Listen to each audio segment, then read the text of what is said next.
This is Doris, my long wheelbase, high top Iveco daily from the year 2000. I bought Doris about 3 years ago now, and I had the intention of turning her into a massive camper van that I could have some adventures in, which was a great plan until I started poking around and discovered rust.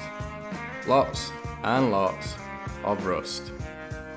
Now that in itself is not a massive problem, apart from the fact that I can't weld. I've tried many times and I'm just no good at it. So since then she's been sat out under the trees waiting for a miracle that never came. A couple of years ago I got into motorbikes and Doris got pushed down the list of projects, and the rest, as they say, is history. Fast forward to the present then, and I still can't weld, but I think we're just going to have to start this and have a go at it and hope for the best. And that, my friends, is the point of this video. I'm formally introducing Doris to you in the hope that somebody out there can give me some advice and some tips along the way. I'm hoping that we can do this together, because Doris would be the first thing I've started in a long while that I thought might actually beat me.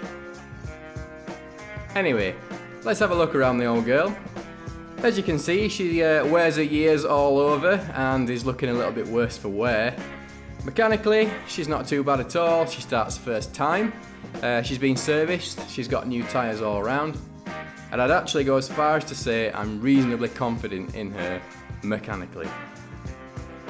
By far though, the worst problem is the bodywork. The years haven't been kind to old Doris, and she's scabby all over. As you can see, there are some pretty serious rust issues front to back. There's a big gaping hole underneath the battery tray that is not pretty. The rear arches and some of the floor are both shot. The rear door bottoms are mostly gone. There's a hole in the side panel near the rear doors, and a mahoosive hole in the lower section near the rear step. And I'm sure when I get to poking around, there'll be a lot more besides that. Rust's kind of fun like that. It is the gift that keeps on giving.